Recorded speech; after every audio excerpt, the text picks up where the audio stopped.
Hello and welcome to Two Therapists and a Microphone. I am Dr. Harrison Davis. And I'm Dr. Aisha Dickerson. Two Therapists and a Microphone is a show about mental health, relationships, and social issues that personally affect you. And we broadcast live every Thursday evening at 7:30 p.m. Tonight we're going at 7 on the Our Black Media Network. For those of you who don't know, Harrison and I are two licensed psychotherapists with decades of clinical experience, and we want to hear from you. We want to hear about the situations or dilemmas that you're going through. You can send us your questions by visiting our webpage, www.twotherapists.com, and click on Ask Two Therapists at the top of the page. Now, not only do we want to hear about your struggles and dilemmas, sometimes we just kind of want to hear what you think about current things that are going on. So that's what we're going to do today. Absolutely. So, what's the hottest topic you believe is going on right now, Aisha? Well, my social media tells me that even though it's been a few days later, people are still talking about Will Smith, Jada Pinkett Smith, and Chris Rock. Chris Rock. Absolutely. So today we're going to take a deep dive with a clinical lens to talk about this new entanglement that we find Chris Rock, Will Smith. That word's gonna stick around forever. I had to It's throw the it in next there entanglement. somehow. Not quite sure if it fits the situation, but we got a little debacle on our hands. But we're going to talk about it from a clinical lens, and because everybody's talking about it, we've had a few days to settle down about it. And as I was sharing with our guests earlier, I think this is something that shook the Black community in the U.S. Perhaps not every Black person, but we were certainly talking about it every day. So we're going to talk about what's going on with those two Black men and that one Black woman, even several days later after we have some fresh news about both of them. So let me introduce our clinical guest who's going to help us out with the situation.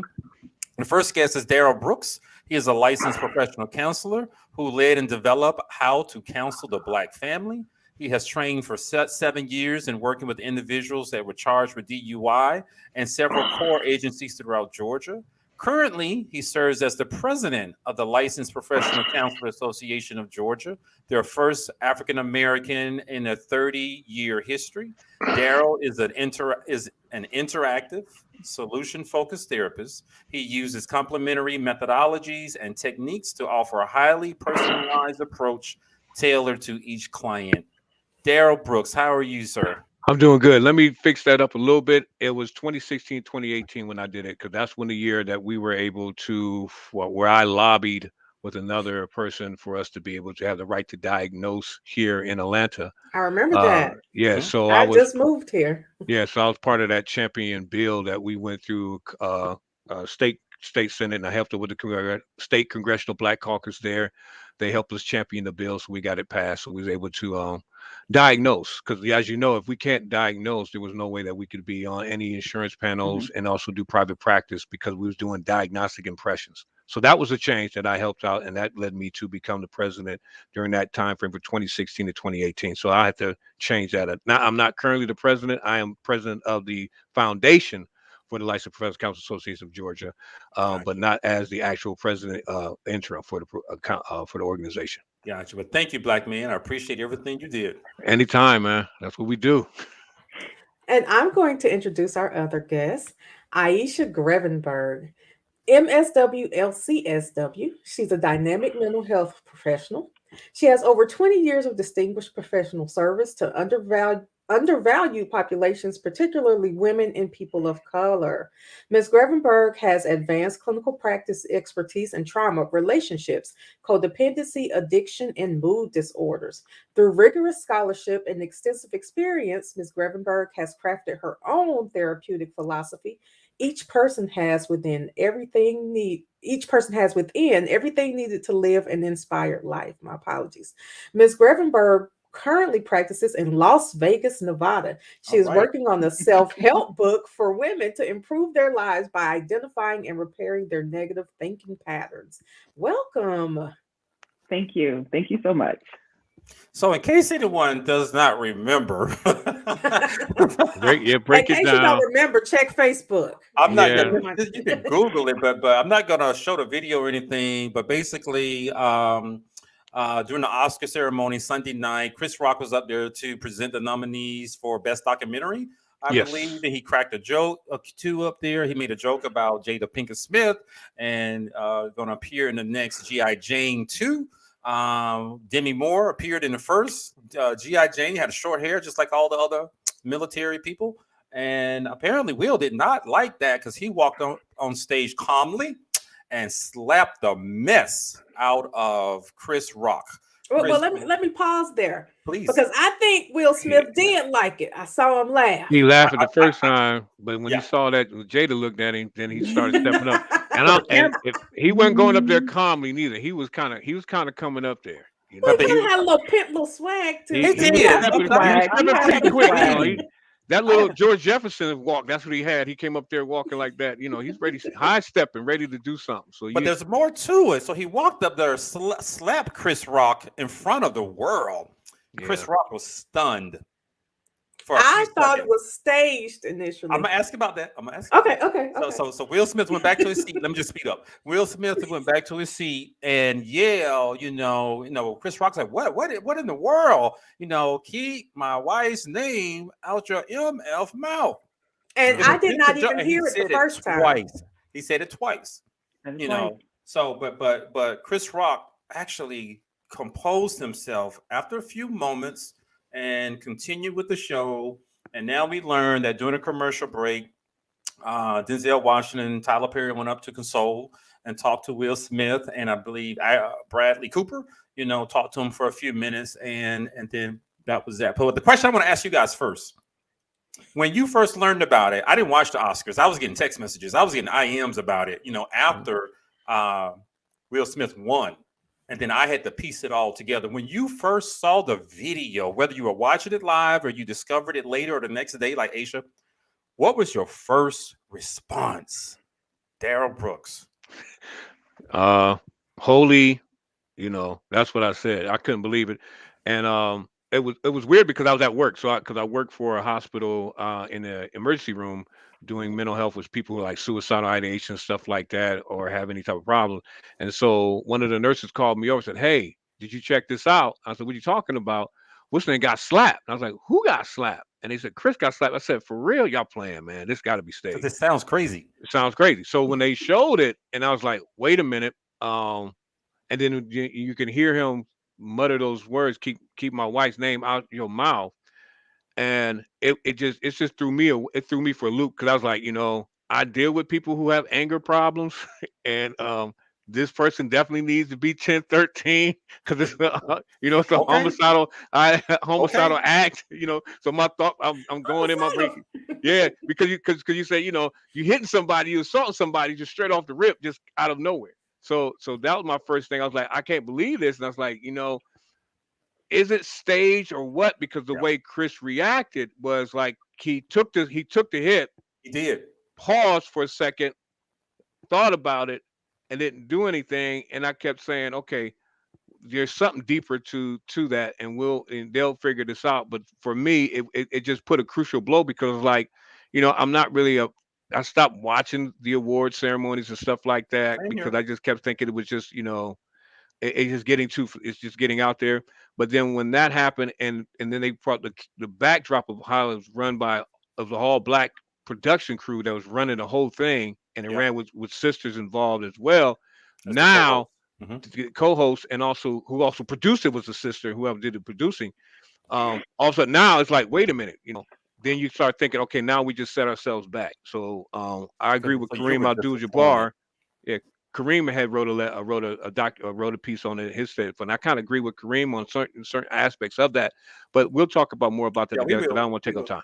I want to hear from you, Aisha. What was your first? And I'm gonna get to you, Aisha. What was your first response when you saw it? So, first of all, I'm a huge Chris Rock fan. Like, we're talking 30 years in the game.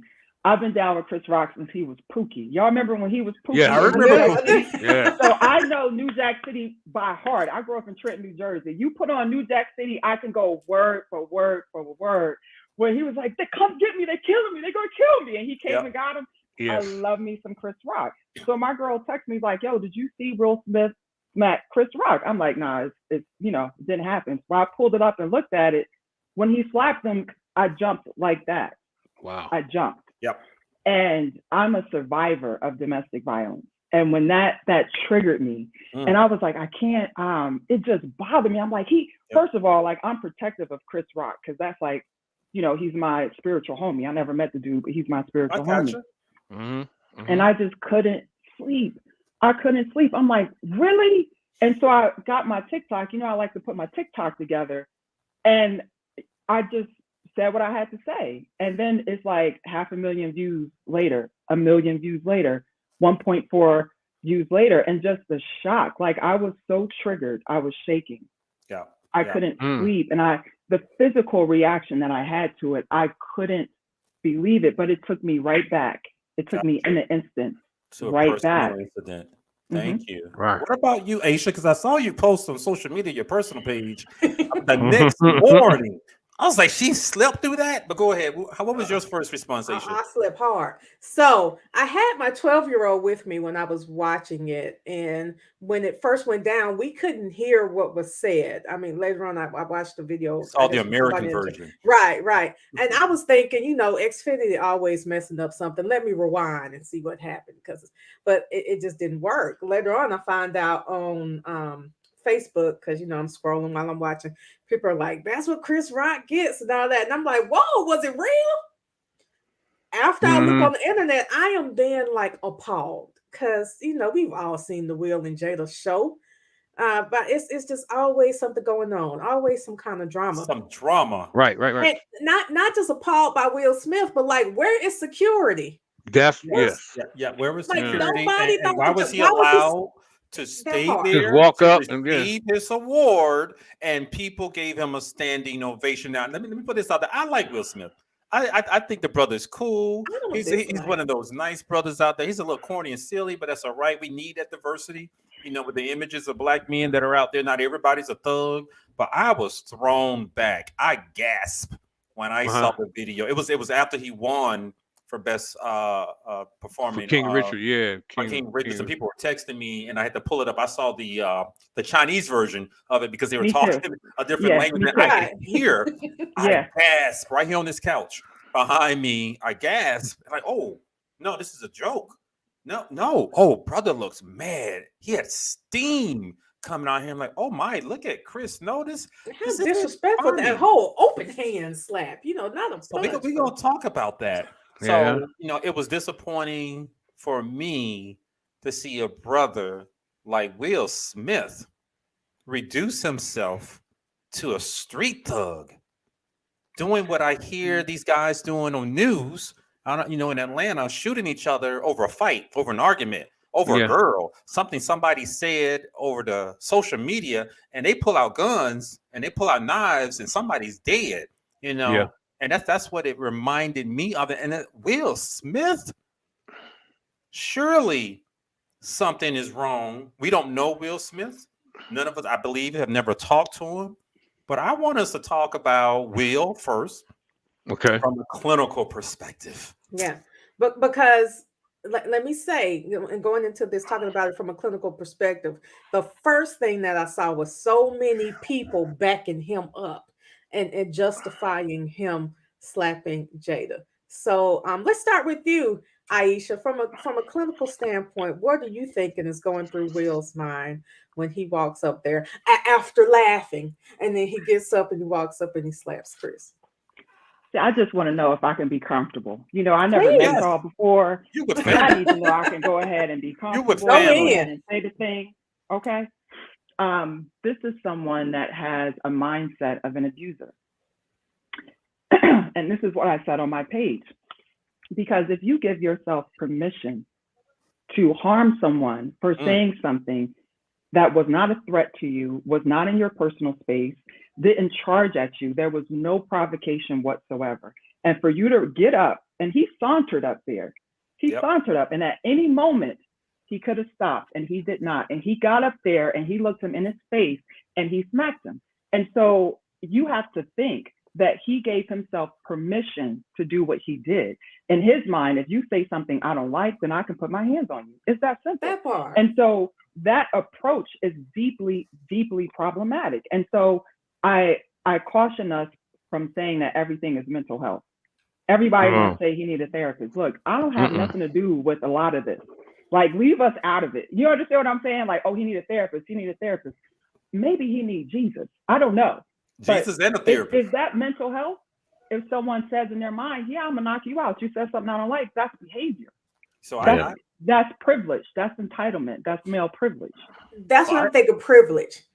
Yeah. And apparently there is. I mean, we very rarely think of Black men having privilege, but he did have the privilege to slap someone and sit through and then tie your, rest of the awards show and still be able to go up there and get his award and go on to justify what and the white people said, poor Will. Well, he's acceptable. Well, okay. But Daryl, what's your take on? I wouldn't consider it Black privilege. I would consider it socially economic privilege because of the millions that he made with the movies that he's done that made him a likable guy from since the Fresh Prince of Bel-Air to all the stuff that he did with the movies with Men in Black and all that. So it's more of that he have arrived to meet the standards of what Hollywood would consider you are a part of us type of standard. Now, him going up there, somebody gonna say he had an out of body experience. No, he was totally in control. I agree with that with Aisha. He was in total control because the only time you out of control is either you had a stroke or you have a seizure. That's the only time you're out of control. He had pure control, pure thought, pure action when he walked up there. That was on impulse and on emotion. The emotion got to the point where he became very impulsive. And just like anything, when we deal with addiction, people who suffer from addiction, they tend to react on impulse, on emotion. So he reacted on the fact that he looked at his wife rolled her eyes, had some type of look, and he thought about certain things. I need to step up, be burly for my wife to defend her honor, which was not even an honor to defend because, things that she share on Red Table Talk should be stayed at the kitchen table. Should not be aired. Go get to that soon. Anything right. That. It ought to just be kitchen table talk. Right. So her actions, bled that into what I consider a whole situation where it was called displacement. To me, as we all know, clinicians, displacement of anger. He had to hit somebody, so he picked out the weakest link, and he looked at Chris and said, "This is my target for the night, and I'm going to go in." And when he went in, the repercussion felt. Then he starts crying because all of a sudden, oh, now I'm back to myself. King Richard was a fierce defender of the truth. He fought for his family. And then if you look at it coming up, he fought for some of his family. Some of it. His son said he never condoned violence. So that shut that down. And we didn't see that in the movie. As a matter of fact, Richard himself was beat up, by other people in the neighborhood. But we're not going to go there. But I hear you, Aisha, as you talked about him going up and how that can be a sign that perhaps he had experienced some abuse or violence in the past. Because one of the things that struck me is I've watched that video at least 20 times. The ease that he went up there to slap this man, no warning. He didn't say, you blank, you don't do that. He walked up there as if he has seen that situation before. He has seen that hand. He had practiced perhaps and seen the hand swing and hit somebody like they were a child. Don't say it like a mean, stern dad. I told you not to do anything, but he didn't say anything. He just slapped her and calmly turned around like a stern dad who just slapped his child and walked away without a word.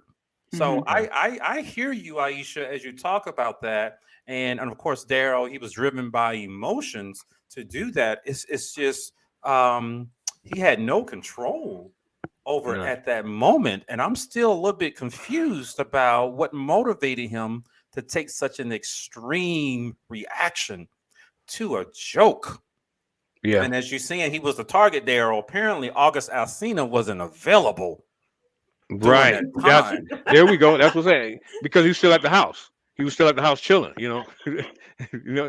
spending his time waiting on her. That's what he's like. He's like, hey, either you're going to do something, it's either going to be August or you. What you going to do to step up? So I'll step up my game. I'll slap somebody. maybe that was the motivating factor. I don't know. Well, like we don't know, but we do know is the fact that what he did was wrong, was an assault, and Absolutely. and because of those things, there should have been consequences that needed to be handled quickly. Because had that been Ricky Gervais's, had that been another white host who would have said Jim that same joke, Carrey. Jim Carrey Will said that same, Ferrell. Will Will Ferrell Ferrell. who said that same joke. I'm quite sure Will would not do a thing. right, and security would have been there promptly. Well, I'm like imagining him slapping Will Ferrell walking away and being tackled. Like when those protesters try to Oh yeah, do Mhm. stuff at political rallies, and then I'm imagining a tackle had he been slapping a white comedian. So y'all know what just came to me. I want you to hear me out with this because Okay. I've been playing this dynamic in my mind. Like if it had been a white person up there like Will Ferrell, who I love, and Vince Vaughn had got up and charged him, right? Yep. Mhm. But now that we're saying it this way, I'm wondering if there's some devaluation of Chris Rock because he's black. And if Will Smith knows that he can't do that to a white man. And I want you to just sit and let you think for a minute, because he I'm knows good marinating and on well that he is not going to harm a white man at the Oscars. He knows that. And so there's a level of a devaluation of black life that he stepped into when he did that to Chris Rock, because all of us know good and well he would have not done that to a white man. Or We he know would that. not, but he would not have done it to I'm gonna put it like he would not have done it to a Terry Crews. He would not have done that to a Steve No, Harvey. He would have No, not he done that wouldn't. to a No, DL he wouldn't. Hughley. He No, would he not have wouldn't. done that to even Kevin Hart. Kevin Hart's smaller Even than if him. they had made Kevin Hart jokes is in the small. Kevin Hart past, would have took him out. Yeah, yes, Took him out. right. even if they made jokes about Jada in the past, like Chris Rock had done, still was not reason for him to jump up on that stage and attack that grown black man the way he did. But I hear what you're saying, Daryl. It was because it was Chris and Aisha and saying that he devalued Chris as a black man and he had a smaller stature. He felt much more comfortable going up there to smack Chris Rock compared Chris to could be someone else. bullied. Chris could be bullied. What is Kevin he, like Hart. 5'8"? I don't know. I have no Yeah, idea. yeah. But I know he's super thin. But right? I think Right? yeah, the history of Chris though, he has been bullied. Yeah, he he has mentioned been that. bullied. So that I think just like Aisha said when Will smacked Chris, it set her back to where she felt that violence, and so that could have been a possibility that when he got hit, it set him back to the point where he felt that being bullied when he was younger, but he tried not to react in a way because he still had hey, life's a stage. I gotta still perform. I still got to move forward. I still got to do what I got to do, and so that's what I was looking at too, because we thought about that too, because if everybody hates Chris, he was bullied on everybody hates Chris. Yeah. And that was part of his life. So it did share that part of it. So I mean, what do you think about that, Aisha? Was that something you could look at or consider? Would that be? When we think about the response of someone being physically assaulted, not only on live TV, but during a performance, and for him to compose himself and continue with what he was going to do, no one acknowledges that. So you can say, well, Will Smith acted on emotion, but Chris Rock was able to manage his emotions and not knock him out. Because he's from New York, I'm from Jersey. You put your hands on me, I don't care who here. We're gonna figure this out. And it ain't gonna happen in the parking lot. It's gonna happen right now. Oh, yeah. But he was able to compose himself, understand where he was, understand his purpose for being there, and the larger context of the showcase of Black talent that night. And I have to shout out my soror, Wanda Sykes, hosting. You have D9 on display. How dare you disrespect my soror and her job and what she worked for to get there? And so Chris Rock is able to pull it all together, but Will Smith can't. And Chris Rock was assaulted. Yeah, he was assaulted. So isn't he the one that we should understand? Like, yo, you should have knocked him out. Y'all should have been there scrapping. I mean, Nobody's grab saying the that. back of his collar and drag him back. Don't see, slap me and walk away. I try to tell everybody. I said first and foremost, like you said, Cleveland. I'm from Cleveland. Shouts out to my hometown, Canton, Ohio, and Cleveland. I'm from up there. So the first thing when I see him stepping up, there's a step back. You're gonna play to put your hands up. Hey, come on, man! Quit playing, man! Quit playing. You're gonna be dancing around or something like that, because when he starts to swing, you're gonna catch it right here. Then I'm coming back with my other piece and giving it two. So it's gonna be that way. Once I catch it here, I got you. And I'm wondering if Chris never imagined because I couldn't. Will Smith walking up there and smacking him because he leaned forward as He did. I'm wondering so he can hear what he was saying. No, maybe like, they were gonna yeah. have a conversation Like or we're gonna something. have, Like, and maybe Will was mad, and then that gave Will the opportunity to slap the mess out of him. But when Will Smith went back and he yelled back twice, "Keep my wife's name out your MF mouth," I would and have said Jada. I you would need said it to, again. you need one I to would more said it keep again. time. I would said it again. August Alsina out of your wife's Yeah. mouth. That's what you need to do. But Uh-oh. I'll keep Yeah. that back. Harrison But said it, not me. I said it. Will, give me a call, bro. We can talk about it. But when I saw Will in the seat, had you guys seen that version of Will Smith on any interview? When he was in the seat yelling back, was that Will Smith? Because I have a theory about that. Well, I mean, it still kind of looked to me like he almost had a little smirk on his face. I couldn't. Yes. That's why I still could not tell if it was staged because it looked like it was part of a show. It was a joke to him. He was a peacock. He Yeah. test out and Yes, he he did. They're proud. Keep her name out your mouth. And what I need for people to understand is that that's the flip. That every person who's been abused, who's been bullied, who's been scammed, you see that flip. And everyone. I mean, Will Smith. Are you kidding me? From out of Philly. Remember when he won that? Did he won some kind of Oscar back in the day when they didn't like rap? And there was like he got like some kind of big award for rap album of the year, and it was his album was trash, and everyone's like, that's not hip hop. You remember that? They're like, that's when he tried to be hard. Yeah, I remember that. Right, but he crosses over and he makes white people comfortable because he's always smiling, he's funny, he's jovial, and white people are comfortable around him, and so he's always played that role.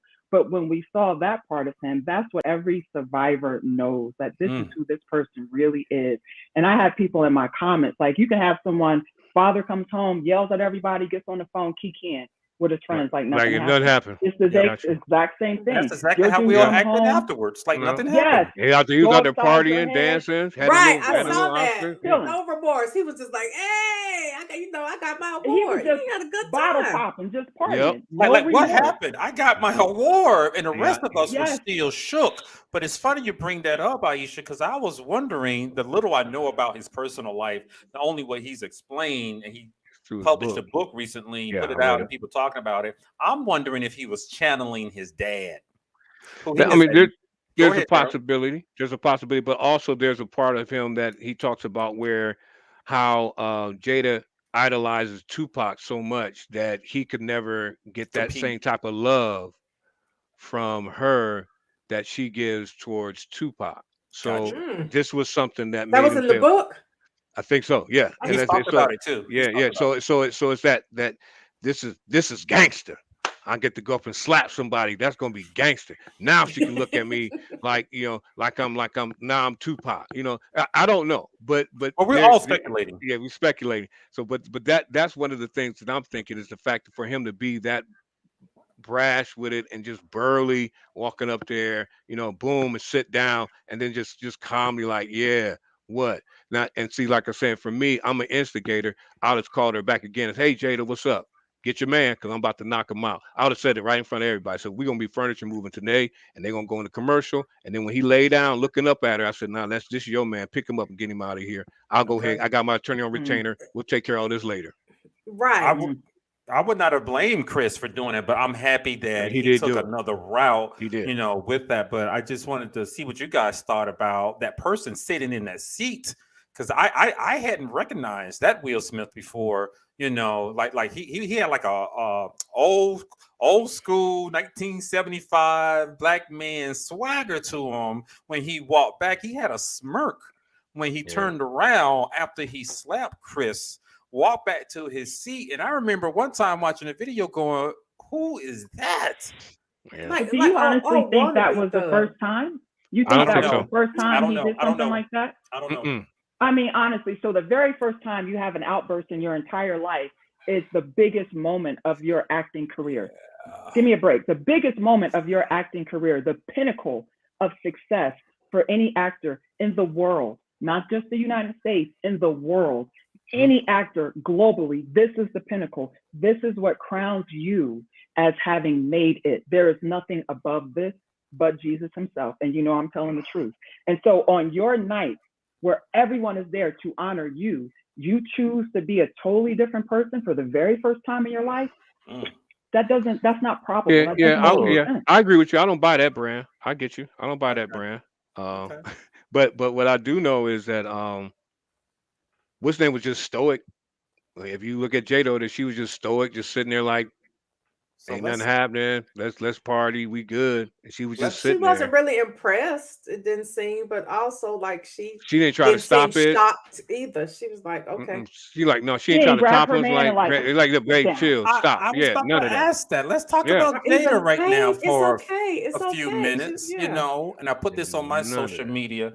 You know, what's the role of a spouse, partner, significant other when you see you're out at an event and you see your partner, spouse about to pop off and do something incredibly dumb? Shut it down. What is your role as a spouse? Because Jada did nothing. Mm-mm. Nothing. You're I supposed mean, to shut that I'm down. thinking like, let's protect our money. Because Yes, I'm your thinking brand. if when Chris Rock didn't do anything, I was just hoping that he would just file a lawsuit the next day. Go ahead and get Well, as he still has a chance. okay, Yeah. good. Yeah, But statute Add a limitations few still ain't million over to yet. so Yeah. as a spouse, I'm thinking I have to protect our money because clearly, Yes, like Will's the breadwinner, right? of course. Jada makes some money, but Yeah, Will's the cause breadwinner. yeah, Don't let him go up there messing with our money like that.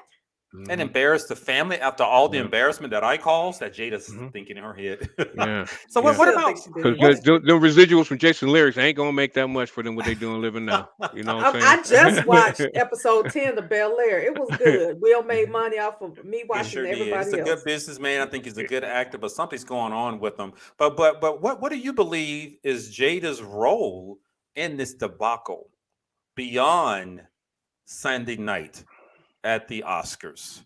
You know, there's some dynamics going on between Will and Jada those dynamics have been there for years. And Mhm. we saw the mess hit the fan, I think it was a year ago, with August Alsina, the young singer, exposing that he had an intimate affair with Jada for, I believe, 2 years, he said, in the house. And he was the son's friend, you know, Mhm. and then I we read have it. seen Will try to spin it, and he went to the tabletop, which I think was a mistake, you know, crying, you know, and looking hurt and wounded.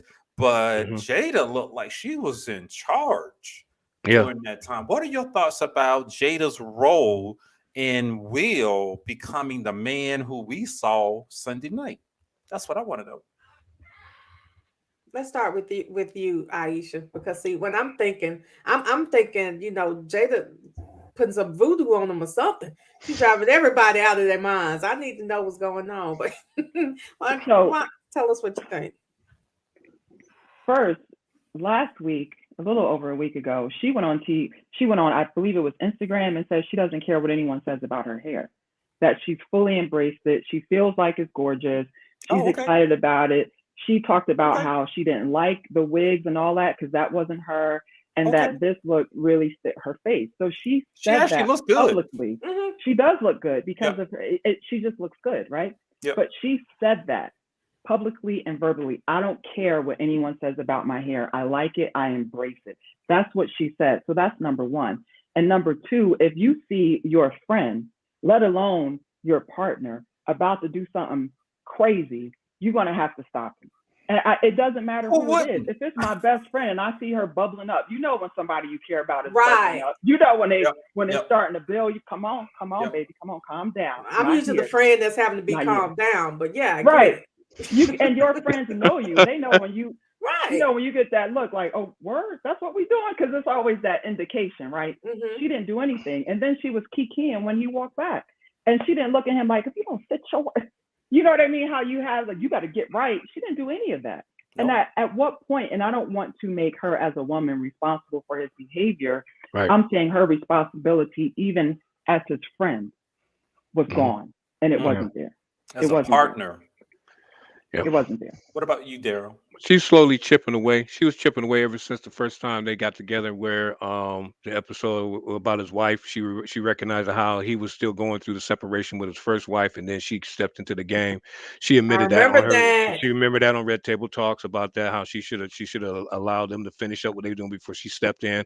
Another Okay. time she broke up the relationship between Daddy Jeff and Fresh Prince. That was something that caused them I didn't where know that. they had to separate. I Yep, know that was that. a toxic thing. Ask Jazzy Jeff yourself; he'll let you know. Oh, Um, so these things were happening along the way. So they just little by little, just chipping away, chipping away, chipping away. The open marriage and stuff like that. They probably agreed to that. I know when I asked my wife about that, she was like, "Hell no, that ain't happening." So I said, "Yes, ma'am. We'll just take that out. That we don't have no open marriage. We closed.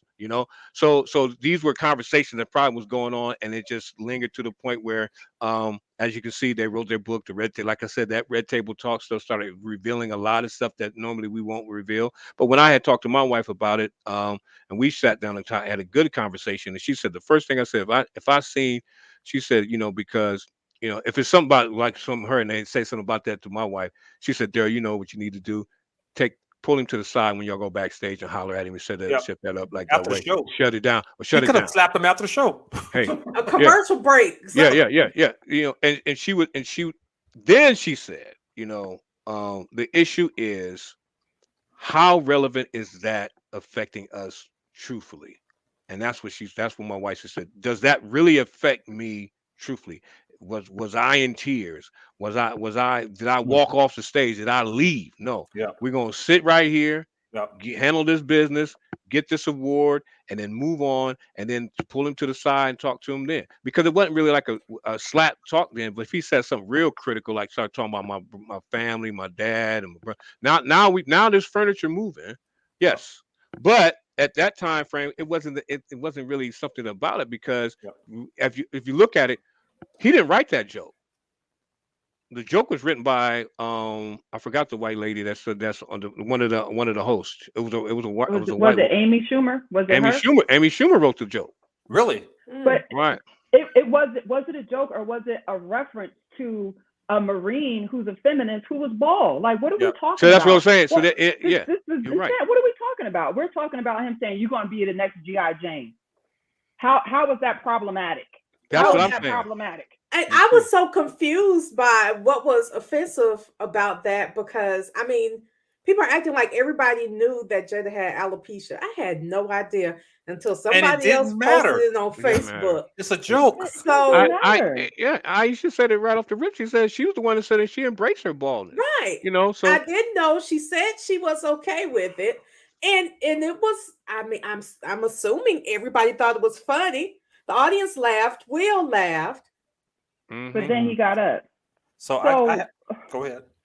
go ahead. So I It's have getting a me hot. Go question, ahead. and it's a theory in my head. Just let me know if you think I'm crazy or what. calm down, Aisha. Calm down. It, We got so you. Calm down. it's well known and that Jada has emasculated Will for years by her actions and even some of the words Mhm. that she has said in interviews. I remember she told Oprah that she said he makes love like A wimp is what a she wimp, said. a Okay. Yeah, woman. see, She said woman. see, That's what I She said saw in the woman. comments. oh my goodness, So I'm glad I didn't see that because that, yeah, oh she my said goodness. a woman. She said Will Smith makes love like a woman. Good woman, Is what- okay. yeah, is what she said. So after all of that, in the August Alsina incident and the table talk, and I saw the dynamics within them, Will Smith has been emasculated. Obviously, I believe Jada has much more power in that relationship than Will. Is it Could she be a possible? Kardashian? Oh, Is I it didn't mean to say possible that. that Jada gave him a signal? You better go do something. Did I go? To turn him into a thug. I mean, he's been is that getting possible? 'Cause jiggy with it. that's a and talking theory about the in man my in black for head. years. And Negro, don't you sit there and let him talk about me like that. That look on her face is like, you gonna be Tupac or you gonna be a woman? Mm-hmm. That's just a theory. As I'm still trying to piece this together, did she send him a signal? That's what I'm asking. I to still get even up have a and do hard something. time. It's hard for me to believe that Pac would have even done anything like that. Pac was an artist first, before all of this. He was Right. a poet. He was a poet. And all that other stuff was really for show. Pac was a poet, and I have a hard time believing that he would get to that point and act that way. No, no, I don't. think that she's. Go ahead. I agree with Aisha. He would. But it's just the fact that Pac was so loved, and he was straight hood. You know what I'm saying? I mean, Pac wore Thug Life tattooed on his chest, and no one rolled- disrespected him. No one disrespected him. He did serve. He did do Thug Life time. You know, He he did. was on Death Row Records. So, but the fact that he was still an artist, he was still formulating his ways and became to start realizing that he had power behind his words, and he started doing it right before he died. That would made her fall in love with Pac in that way, because she's from Baltimore. So so she was in love with that type of dude that can be still that rose that came up under concrete. That one of Pac's statements, he said. So Will Smith, the guy who comes from West Philly, who makes love like a woman, doesn't have the testosterone level of Pac. So it's not the fact that Pac would have went up there and slapped it, because Pac would have did it.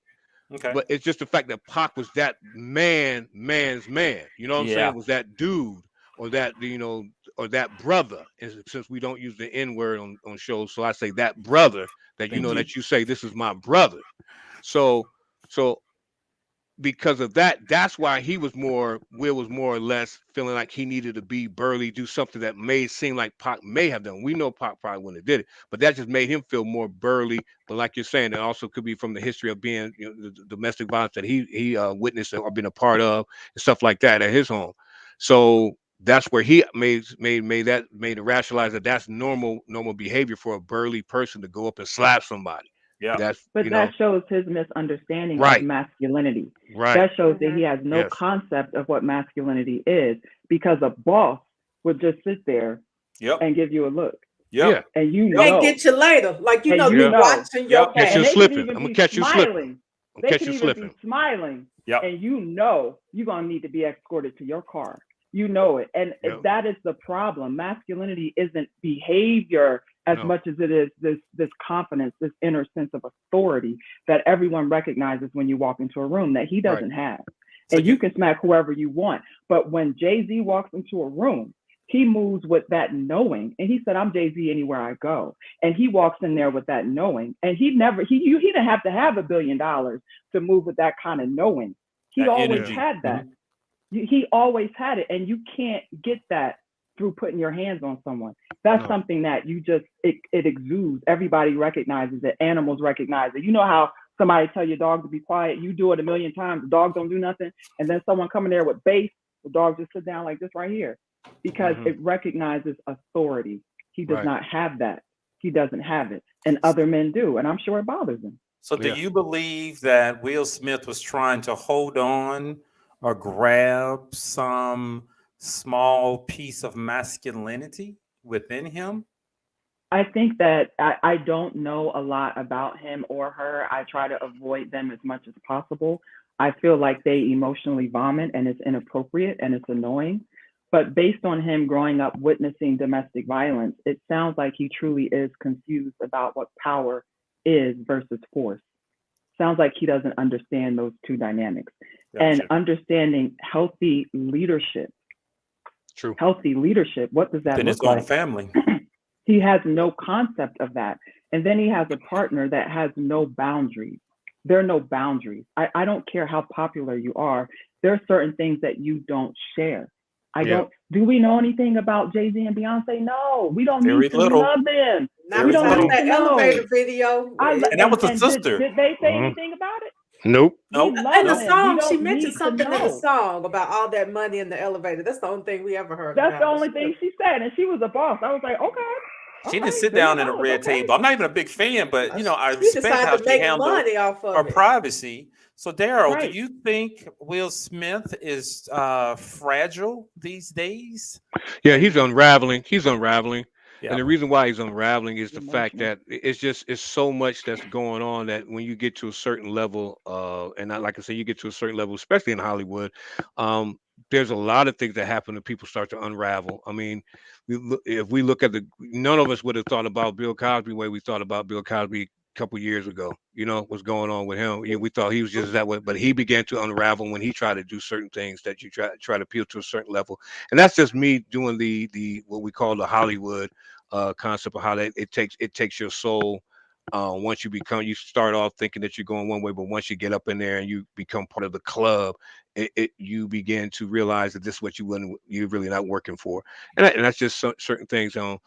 Is that's just my 2 cents on it. If I do find an evidence-based book and I start doing some parenthetical articles on it, I can probably create a little theory and write this up, and we can have it in a nice little journal or something one day. Yeah. But but the things for tonight, man, it's just mostly about our clinical mindset, how we think critically about our individuals that we come in contact with, both as clinicians, but as also as people, because we are people watchers. That's the one Yeah. thing that we We do, are. that we have a skill set that we can watch the people, we can analyze the person right before they come in the room and know what's going on with that person, and know when to say, hey, time to get your purse, let's roll. I'm giving you 2 seconds because right now this person about to go off, and sure enough, something goes off. But we just have that mindset. It's also trained, but it's innate. It's a given talent. I think that that's why we chose these professions, because it's not just because money's not involved in this profession. What's involved in this profession is what's golden inside of how we distribute and give ourselves to the other Gotcha. person and see them better than they were when they first came to us. That's Gotcha. what makes it. That's what makes it for me golden. It's just to Gotcha. see that I can make a change, a difference in someone's life, and allow them to be able to be the best that they can be.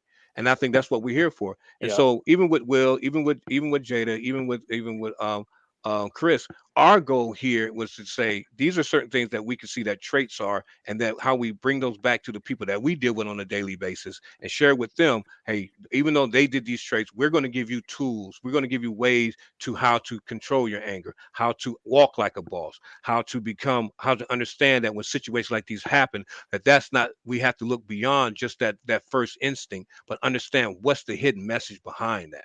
Those Yeah. are the things that I wanted to share And and, the and feel outcome. comfortable about that and the outcome of, because when we get to that point, we won't have to worry about people like Chris or Will or anything like that, because we know that the people that we touch, their lives, they're going to be able to make it better for everyone. Absolutely. So let me ask very quickly, because Aisha, I know you mentioned, you're a big fan of Chris Rock. What would you say to him right now? Because Yeah, let's talk about Chris. nobody went to his rescue. Good No one Chris. went to Nobody. console Chris. And he Nobody. had to work last night, Wednesday night, had to do Yep. I a saw comedy that. concert in Boston. So I don't even know if he had time to process what No. happened. But Aisha, I want to start with you first with that. What would you say to Chris if he was sitting on your couch right now? Well, he definitely is someone I deeply, deeply admire and respect, and I would want to hold space for whatever he's feeling and however he wanted to emote, and it gives him an opportunity to say, when did that happen before? Because we all know that loss triggers loss. So if this happened to you, has it happened before? What do you remember about it happening before? How are you feeling about it? How are you thinking about it? And really allowing him to be him and to share what that moment was like for him, without having to be the funny guy, but allowing him to be a human being who was a victim of a crime Yeah. in front of the whole world, who has a history of being bullied. And a lot of people don't realize that bullying is extremely traumatic. A lot of my clients have dealt with bullying in middle school and in high school, and people think, oh, it's over. No, that affects you for years, because it's so shaming. It's so humiliating to have people laughing at you, and you feel like there's nothing you can do to protect yourself. And so I would make sure he understood that my place was safe, and that I'm not going to go and tell anyone anything that he said to me, but you're allowed to be a human with me. You're allowed to emote with me. Gotcha. Daryl, how would you help Chris out? Uh, Aisha got it down pat. Yeah. It is understanding that we're coming with humility. Our ability as clinicians is not to be the finger pointer, but to just to help them reason through that, rational through that. I use rational living therapy, which is one of the things that we do. We just try to help them rationalize that, but also help them understand that, hey, you can come out of this better, stronger, even better.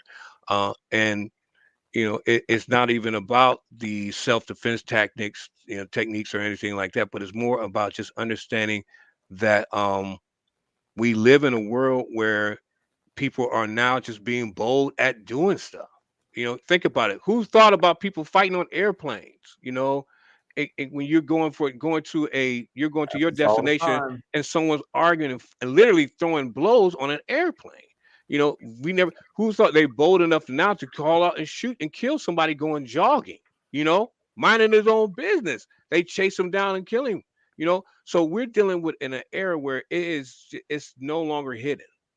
These things that way people feel are coming out, and they demand to be heard when they share that stuff. And we have to be the ones to say, oh, we got to help you get past all this stuff. We got to help you, learn to process this and move forward. Gotcha. So Aisha, let's before we start wrapping up, what do you think? What would you do to help Will? I want to shift it back to Will. I put him in jail for a couple of days. Let him think about what he did. Maybe just one night. Well, I take that back because I don't want any more black men in jail. But I don't either. I do think he should pay some money to, if not to Chris Rock, donate some money to some place that helps people go through what he just put Chris Rock through. I'll say it that way. If he really wants to show that, because he had that little sorry apology in his that was written speech. for him. Right, yeah, and then he apologized on Instagram after Chris Rock apologized on Instagram. But I would really work with him through what do you think you can really do to fix this situation and then fix yourself, if he's even willing to admit that. I mean, genuinely admit that he did something wrong. True. Yeah, because ultimately he needs to make a decision. What type of man is he going to be? Yes. At 53. Yeah. In his 50s. I would ask that question. Is this the man that you've been trying to be for 53 years? Are you proud of this? Do you have any regrets? Get out. Like I saw someone post in the comments that Will Smith is like the people on the movie Get Out. Like, Yeah, I mean, I saw that. Jada is the abuser. But Yeah. that's a whole other show. So Daryl and Aisha, what final word would you have for Will Smith here if you had an opportunity, perhaps just to talk to him in a few minutes? Daryl, that's your cup of tea. You go on, because I don't treat. You're like, you don't have anything to say to Will. You go and handle that. I don't. You threw it, Will. I struggled through it, but I hear what you're saying. First of all, I'll probably take him out on the golf course and try to talk to him. No, I just find play with you. No, seriously. It is a episode of what were you thinking? Help me understand how you got to this level. What were the missteps or miscues that you didn't catch? Because we have to go back and find those and begin to start processing what it was. What are those triggers? Because there was a trigger somewhere to trigger him to do that. Whether it's the the look from Jada, whether it's the shoot, I got to defend my honor, whether it's I need to be burly, whatever that trigger was, we got to figure that out and begin to say, one of these things, it can't happen.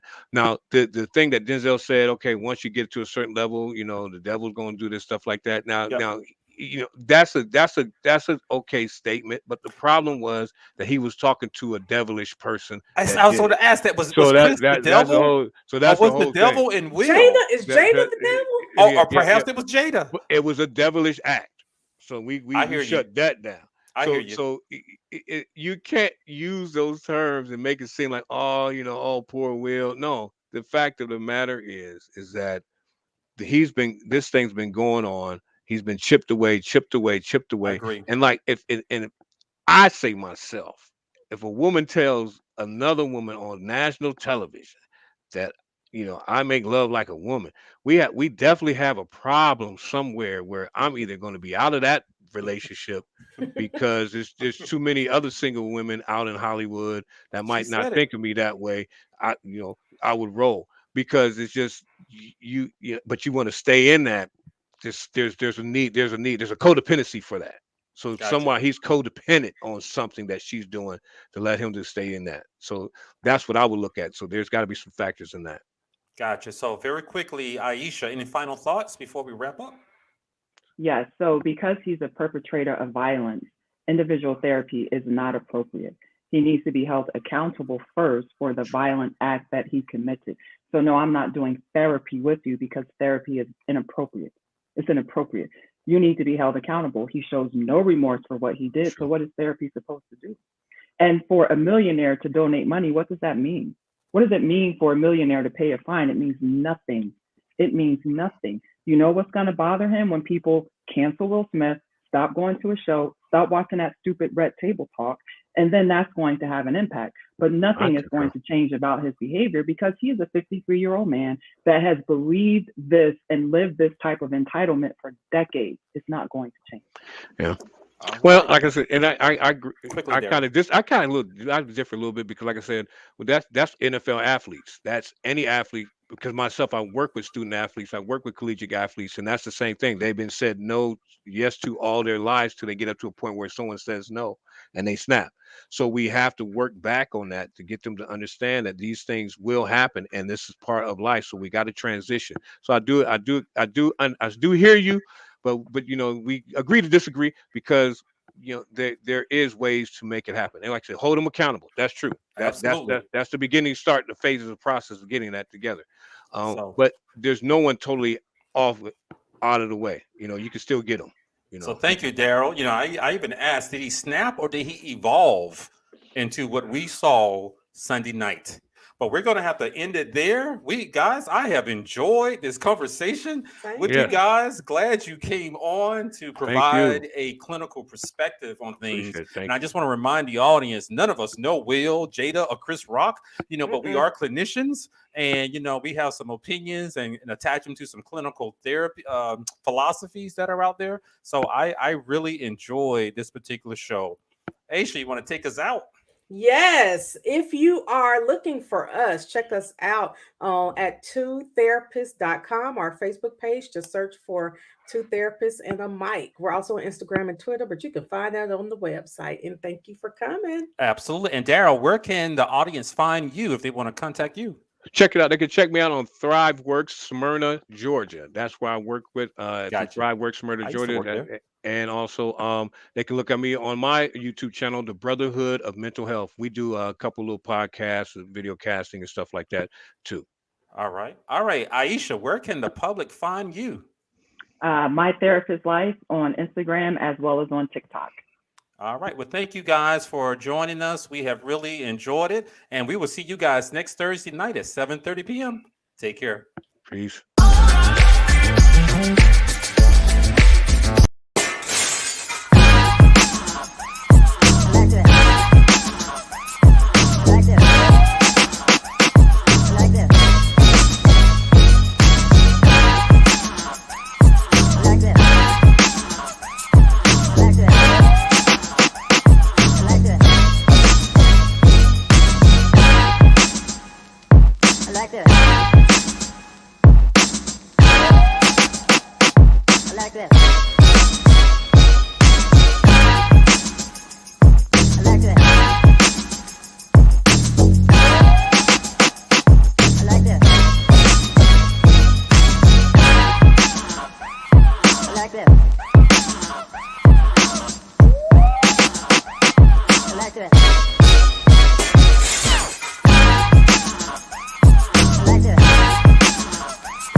like that.